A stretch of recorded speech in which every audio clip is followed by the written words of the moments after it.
Ruthu mlango wa kwanza.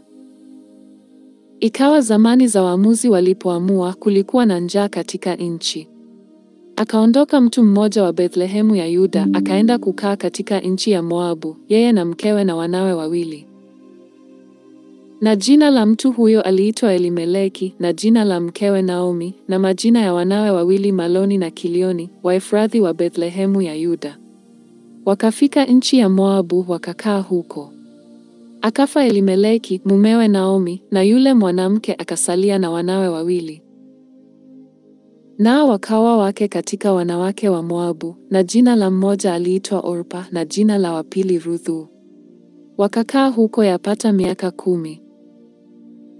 Wakafa na Maloni na Kilioni wote wawili, na huyo mwanamke akawa amefiwa na wanawe wawili, na mumewe pia.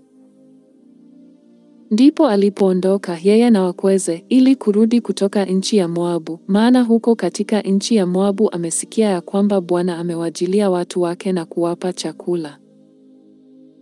Basi akatoka pale alipokuwapo na wakweze wawili pamoja naye, wakashika njia ili kurudi mpaka nchi ya Yuda.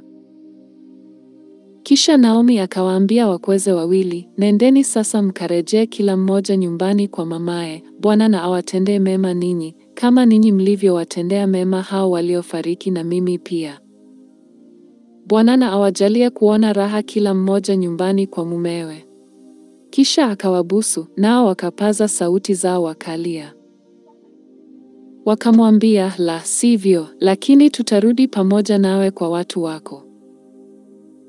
Naye Naomi akasema, enyi wanangu, mrejee, kwani kufuatana na mimi?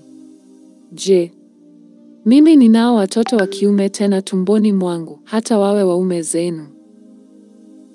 Enyi wanangu, mrejee, nendeni zenu, kwa kuwa mimi ni mzee, siwezi kupata mume tena. Kama ningesema, natumaini, kama ningepata mume hata usiku huu, na kuzaa watoto wa kiume, je, mngesubiri hata watakapokuwa watu wazima? Mngejizuia msiwe na waume? La sivyo, wanangu, maana ni vigumu kwangu kuliko kwenu, kwa sababu mkono wa Bwana umetoka juu yangu. Nao wakapaza sauti zao, wakalia tena, na Orpa akambusu mkwewe, lakini Ruthu akaambatana naye. Naye akasema, tazama, shemeji yako amerejea kwa watu wake na kwa Mungu wake, basi urejee wewe umfuate shemeji yako. Naye Ruthu akasema, usinisihi nikuache, nirejee nisifuatane nawe, maana wewe uendako nitakwenda, na wewe ukaapo nitakaa.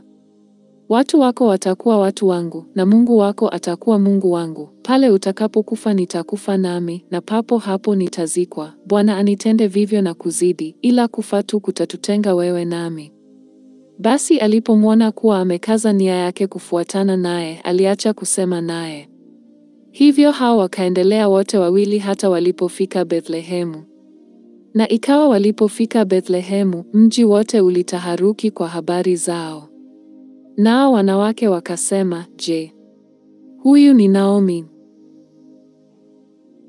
Akawaambia, msiniite Naomi, niiteni Mara, kwa sababu Mwenyezi Mungu amenitenda mambo machungu sana. Mimi nalitoka hali nimejaa, naye Bwana amenirudisha sina kitu, kwani kuniita Naomi, ikiwa Bwana ameshuhudia juu yangu, na Mwenyezi Mungu amenitesa. Basi Naomi akarudi, pamoja na Ruthu Mmoabi, mkwewe, ambao walirudi kutoka nchi ya Moabu, nao wakafika Bethlehemu mwanzo wa mavuno ya shayiri.